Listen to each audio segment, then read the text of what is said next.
So hey guys, this is Safdar Ali and welcome back to my channel. I hope you are doing well. So आज हम chapter 3 देखेंगे जो कि last अगर जिन्होंने video नहीं देखा था लास्ट जो प्लेलिस्ट जो मैंने अपडेट किया था तो आप उसे जा करके भी एक्सेस कर सकते हैं। मैं लिंक जो है प्लेलिस्ट का मेरे डिस्क्रिप्शन बॉक्स में डाल दूंगा। आप वहाँ पे जा करके चेक कर सकते हैं। सो चलते हैं हमारे next topic. So chapter 3 will be on creating a page layout. So let's start the video with this. So when we use the right tag in right place, it results in a better page layout, better indexing by search engines and a better user experience.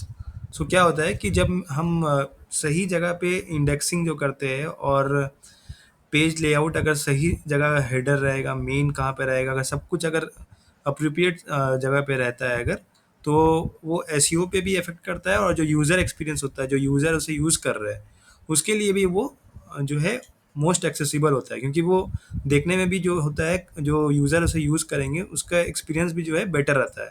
तो ये सही रहेगा कि हम जो है structure जो है, जो स्ट्रक्चर ऑलरेडी है, उस फॉर्मेट के हिसाब से ही हमारा वेबसाइट जो है उसका पेज लेआउट हम लोग उसको नेविगेट करेंगे।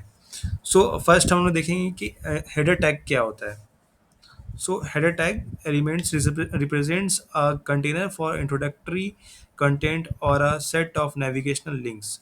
सो हेडर एलिमेंट क्या होता है, वो रिप्रेजेंट करता है एक कंटेनर को जिसके अंदर जो है हम लोग इंट्रोडक्टरी कंटेंट लिखते हैं या जो नेविगेशन लिंक्स हम लोग डालते हैं।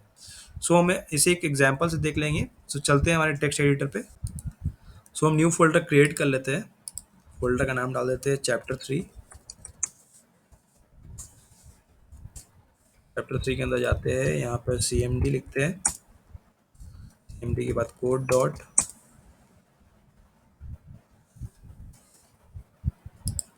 यहाँ देखिए जो हमने अपना फोल्डर बनाया था चैप्टर 3, यहाँ पे आपको शो हो रहा होगा चैप्टर 3।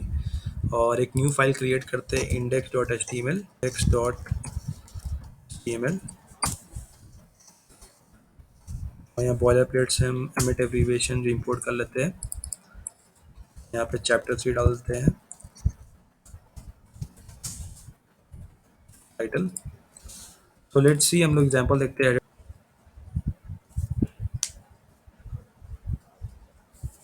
देखिए आप,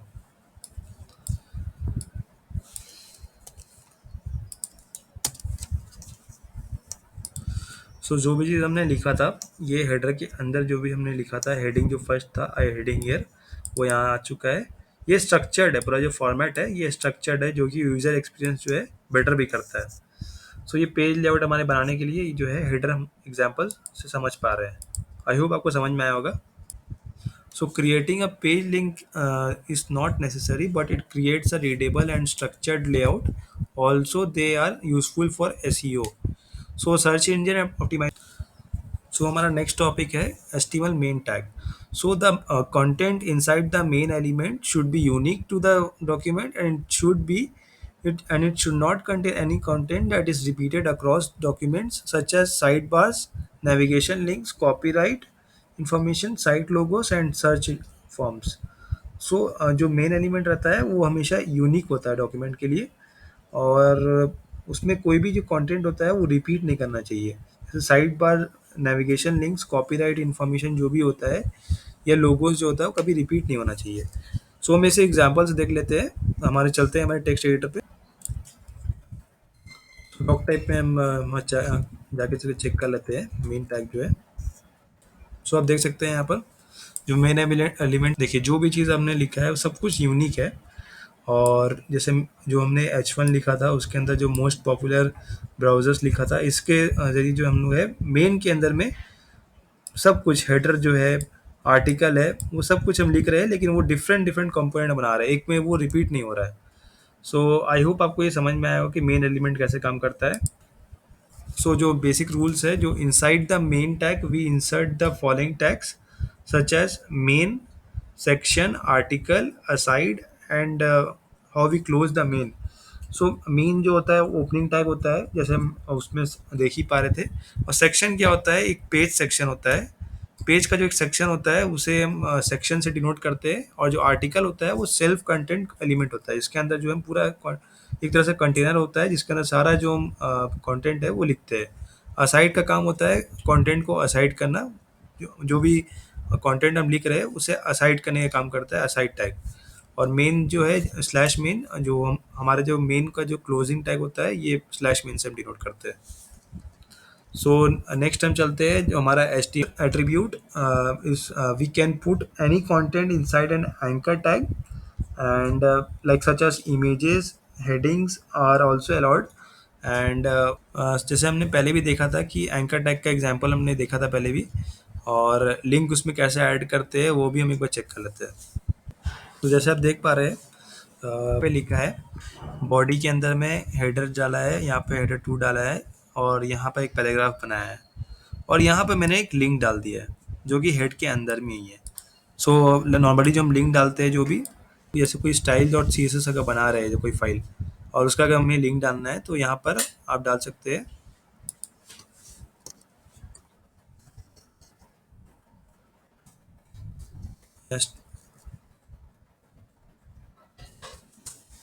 style dot C S S का मैंने यहाँ पे जो है फाइल ही बना दी है। मैं कंट्रोल सेव कर लेता हूँ।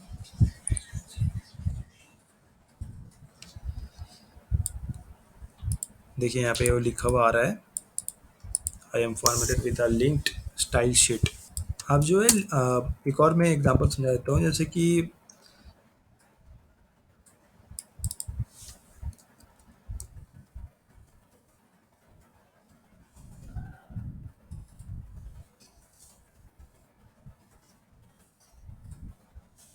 मैं एक और एग्जांपल समझा देता हूँ, जैसे कि मैंने गूगल का यहाँ लिंक डाल दिया है, और ये मैंने पहले भी आपको शायद बताया होगा। और अगर हम यहाँ पे टारगेट इक्वल्स ब्लैंक डाल देता हूँ, तो ये टारगेट डालने का मतलब मैं टारगेट डिफाइन कर रहा हूँ कि आपको किस पेज पे जाकर के ओपन होगा। मैंने ये ब्लैंक डाला मतलब कि नेक्स्ट पेज पे जाकर के ओपन होगा। सो हम इसे एक बार क्रोम पे देख लेते हैं। देखिए यहाँ पे लिंक आ चुका है, ये देखिए ये नेक्स्ट पेज में जाके ओपन हो रहा है। अगर जैसे अगर हम ब्लैंक अगर हटाए थे, टारगेट को अगर हम जो है ब्लैंक छोड़ देते हैं, अब वहाँ पे कुछ भी मेंशन नहीं करते हैं,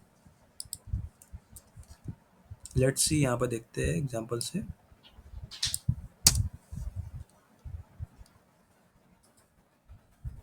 अगर इसे हम पूरा ब्लैंक छोड़ देते हैं अगर, और इसे हम रिफ्रेश करते हैं एक बार, और अगर लिंक को क्लिक करते हैं देखिए सेम पेज में खुलेगा। पहले क्या हो रहा था, टारगेट इक्वल्स टू अगर हम ब्लैंक वहाँ पे मेंशन कर रहे थे तो नेक्स्ट पेज में जाकर के ओपन हो रहा था, लेकिन अभी जो है सेम पेज पे ही ओपन होगा वो। So if the page is inside a directory, we need to make sure that we link to the correct page. Same applies to img tag as well. So अगर कोई page है जो directory और already इसमें linked है, तो हम लोग को जो जो भी पाथ हम डाल रहे हैं वो डिफाइन करना जो है नेसेसरी होता है। We can add links to images.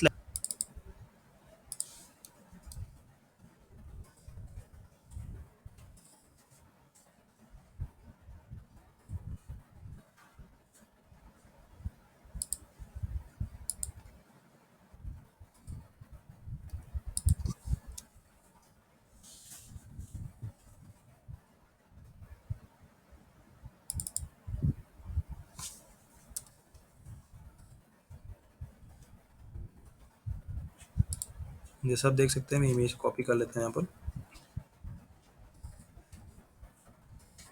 File का नाम जेपीजी है,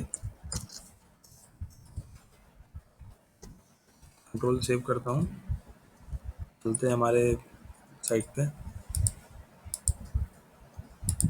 देखिए आप, क्योंकि मैंने ऑलरेडी जो है हाइट ऑफ विड्थ इसका डिफाइन कर दिया था। एक चीज़ मैं यहाँ पे बता देता हूँ आपको, बॉर्डर डिफाइन नहीं हो रहा है। ऑल्ट ऑल्ट का मतलब होता है ऑल्टरनेटिव। अगर बाई चांस जो है अगर ये इमेज किसी नेटवर्क इशू की वजह से लोड नहीं हो पाता है, तो आपको जो ऑल्ट में कार जैसे मैंने मेंशन किया है तो वहाँ पे कार शो होगा। जैसे मैंने यहाँ पर एस आर सी जो है एस आर सी एलिमेंट में ये हटा देता हूँ। तो देखिए अब जैसे मैंने हटाया वहाँ से, क्योंकि कोई भी वहाँ पर कोई पाथ डिफाइन नहीं है सोर्स पे, तो यहाँ पर देखिए जो ऑल्ट आपका जो है वो एक्शन पे आ जाता है, तो कार यहाँ पे आपको शो करेगा। कंट्रोल जेड कर देता हूँ जो आपको कार क्योंकि दिख जाए। और इसका विड्थ मैंने 100 डिफाइन किया था यहाँ पर, आप चाहे तो 200 भी कर सकते हैं, हाइट भी 200 कर सकते हैं। तो अपने हिसाब से आप कस्टमाइज़ कर सकते हैं, आप किस तरह से इमेज को देखना चाहते हैं।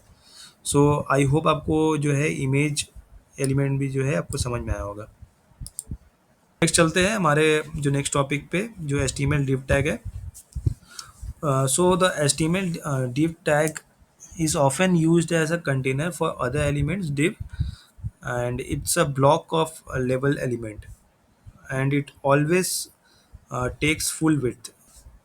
सो मैं बताना चाहूँगा कि जो div टैग है वो एक तरह से कंटेनर की तरह यूज़ होता है। जैसे कि यहाँ div मैंने मेंशन कर दिया, क्लास यहाँ मेंशन कर दिया है। क्लास हम तभी बनाते हैं जब हम CSS का जब यूज़ करते हैं, तो इसे हम इंपोर्ट कर करके क्लास में जो भी अगर माई div वगैरह यहाँ लिख रहा हूँ, तो वहाँ पर आप डॉट डाल करके वहाँ पर आप उसका स्टाइलिंग डिफाइन कर सकते हैं। और अगर आप आईडी बनाते हैं, ID equals to my div, तो वहाँ पे आप हैश डाल करके वहाँ पर आप इसे इंपोर्ट करना करके उसके बाद उसमें आप स्टाइलिंग ऐड कर सकते हैं। सो लेट्स एग्जांपल से चेक कर लेते हैं। एग्जांपल से चेक कर लेते हैं। HTML एक्स्ट्रा लग गया, यहाँ पर हटा देते हैं, कंट्रोल सेव। सो अब देखिए ये कितना अच्छा लग रहा है। This is a heading in a div element and this is some text in a div element. So हम देखते हैं,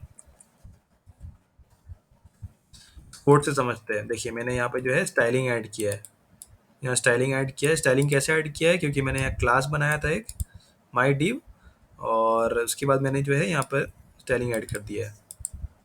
div के अंदर जो भी मैंने लिखा था हेडिंग, यहाँ हेडिंग डिफाइन हो रहा है। यहाँ पे मैंने पैराग्राफ बनाया था, यहाँ पैराग्राफ आ चुका है। उसके बाद मैंने एक स्टाइलिंग ऐड किया था। आप चाहे तो एक style dot C S S बना सकते हैं, या फिर आप सी एस एस को आप जो है HTML फाइल पे ही बना सकते हैं, इंडेक्स डॉट HTML पे। इस तरह से जैसे मैंने बॉर्डर डाल दिया था यहाँ पर, जो बॉर्डर यहाँ रिफ्लेक्ट कर रहा है, बैकग्राउंड कलर यहाँ पे ब्लू, लाइट ब्लू दिया था, टेक्स्ट अलाइन किया था सेंटर पे। आप टेक्स्ट अलाइन को राइट तरफ भी कर सकते हैं। देखिए राइट तरफ आ गया। अभी फिलहाल मैं सेंटर ही रखता हूँ। आई होप आपको समझ में आएगा। मैं नेक्स्ट टॉपिक हमारा है जो HTML स्पैन टैग होता है, जो बिकॉज और span element which is use to colour a part of a text. So इसके ज़रिए जो हमें कोई पार्ट जो होता है टेक्स्ट का, उसे हम कलर कर सकते हैं। एग्जाम्पल समझ लेते हैं।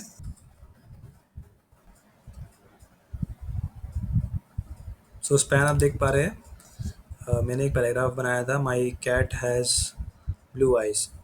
सो मैंने एक पर्टिकुलर एलिमेंट को वहाँ पर जो है उसका मैंने यहाँ पर स्टाइलिंग ऐड कर दिया ब्लू कलर। सो देखिए आप, मैंने जैसे ही यहाँ पर style equals to colour blue करा है वहाँ पर, क्योंकि मैंने यहाँ दोनों तरफ स्पैन डाला था, तो स्पैन का जो है प्रॉपर्टी अप्लाई हो चुका है। यहाँ पर ये ब्लू कलर आ गया। यहाँ पर मैं अगर रेड डाल देता हूँ, तो यहाँ पर कंट्रोल सेव करता हूँ और इसे रिफ्रेश करता हूँ, देखिए रेड आई है। सो इस तरह से जो आप HTML के अंदर में भी आप स्टाइलिंग ऐड कर सकते हैं। सो आज हमने टॉपिक कवर किया था span tag, div tag, link tag, और एक मेन टैग के अंदर क्या क्या टैग्स होते हैं, और हमने मेन टैग और हेडर टैग भी देखा। सो हमने पेज लेआउट कैसे क्रिएट करते हैं ये हमने जाना इस वीडियो से। आई होप आपको पसंद आया होगा। पसंद आया हो तो चैनल को सब्सक्राइब कीजिएगा, और नोटिफिकेशंस आपको आते रहेगा चैनल अगर सब्सक्राइब करते हैं तो आप, एंड चैनल को सपोर्ट कीजिए।